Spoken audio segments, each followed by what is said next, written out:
What's going on, ladies and gentlemen? Welcome back to The Fringe. If you joined me last night on our live stream, a lot of people all of a sudden burst out in the middle of the live stream to say, oh my God, Fringe, can you believe it? Donald Trump has just endorsed carbon tax Mark Carney, or Karl Marx Carney, as I like to call him. This isn't true. This didn't happen.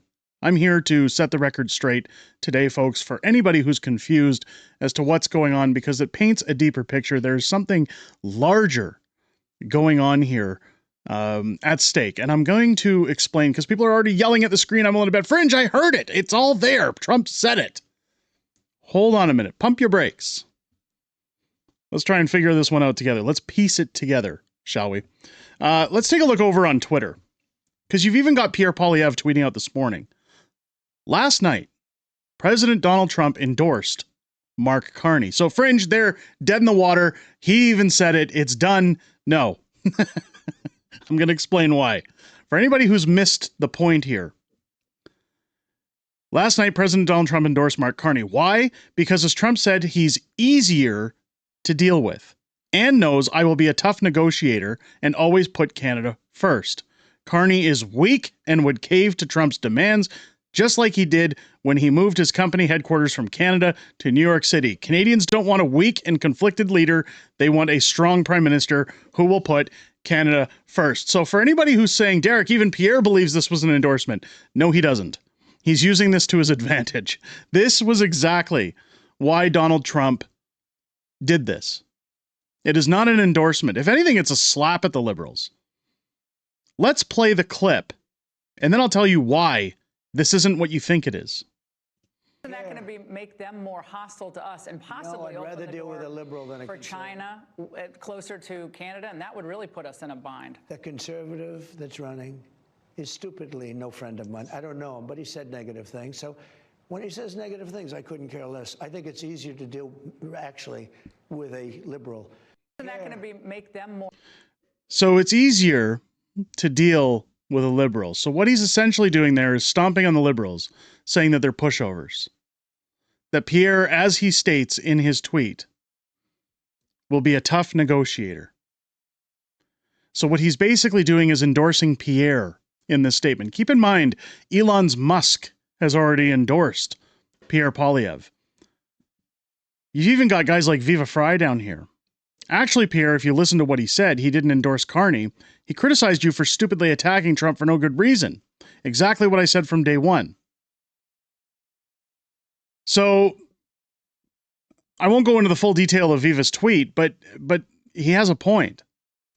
Now, a lot of people saying, Fringe, well, again, this is an endorsement. Regardless, it's not good for Pierre. He called him stupid. He said that he's no friend of mine. Again, there's a reason. If you follow the Trump effect. I'm going to take you back to this tweet that came out a few weeks ago. Oh, let's go to a better screen for that one. Let's go to a better screen. Justin Trudeau of Canada called me to ask what could be done about tariffs. I told him that many people have died from illegal substances that came through the borders of Canada and Mexico, and nothing has convinced me that it has stopped. He said that it's gotten better, but I said, that's not good enough. The call ended with a somewhat friendly manner. He was unable to tell me when the Canadian election is taking place. We know Mark Carney's done the same thing. In fact, they all laughed at it and said, oh, it'll be sometime before November. Ha ha ha ha ha. Which made me curious. Like, what's going on here? I then realized he is trying to use this issue to stay in power. Good luck, Justin. So Trump knows the writing on the wall. He knows what's happening. By slamming Pierre Poilievre the way that he did, I'm sure he's not happy with the fact that Pierre has criticized him. But what's happening here is, when you look at the seriousness of the votes, the votes that matter in the next election, when you look at Southern Ontario, when you look at Eastern Quebec, a lot of those votes, when you look at the skewed polls, even though I think that they're rigged, they're false, any points going to the Liberals right now are for those who are in some of those woke cities like Toronto, woke havens, where mass numbers of people suffer from Trump derangement syndrome.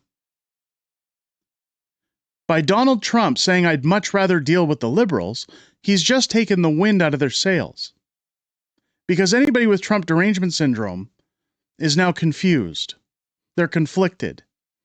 Because if he says he wants to work with the liberals, he likes Mark Carney, those with Trump derangement syndrome are going to start listening to what Pierre has to say. I've said a million times over, Pierre cannot do the same as Justin Trudeau. He can't sit on the fence and hope that Mark Carney screws up enough that it wins him the vote. Pierre is going to have to change tracks, and it seems like he's doing that. If we look over here on X, even his fellow conservatives have done the same thing. Stephanie Kusi now tweeting out, "Canada will never be beholden to another nation. We are true north, strong and free. Pierre Poilievre will always put Canada first, a concept foreign to Mark Carney." So again, using this to their advantage. The Trump effect is in full effect.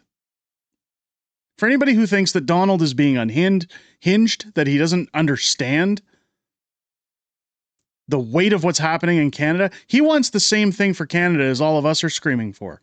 We want rid of this corrupt liberal government. If Donald Trump wanted to work with the liberals, don't you think he would have done that with Justin Trudeau? Don't you think he'd be calling Mark Carney saying, "Let's have a discussion. Let's talk about everything. Let's talk about trade. Let's talk about tariffs"? He refuses. In fact, Mark Carney has even come out to say he won't sit down with Donald Trump until he apologizes for making the jokes about the 51st state. This is all by design, folks. So while social media is aflame right now with everybody saying, "Oh my God, I can't believe Donald Trump just endorsed Mark Carney. What is going on?"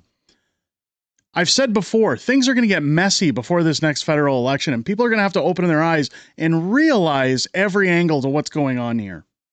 There are bigger things at play. Trump knows the writing on the wall. Trump wants to be able to negotiate with Canada. They want to fix the problems at the border. They know that's not going to happen with the liberals. I'm sure he has some faith that Pierre Poilievre is a better negotiator and somebody better to work with. We've already seen Donald Trump talking with Danielle Smith. Anybody who wants to say at this point that this is a endorsement for Mark Carney, I am fully convinced, are not looking at the writing on the wall and seeing the strategy behind this claim.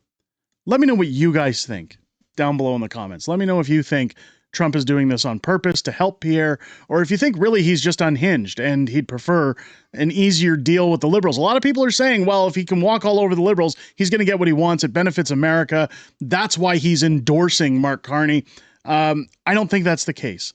Based on the tweet where he has come to the realization that Trudeau was using this as a wedge issue, I don't think Trump wants another 4 years of woke in Canada.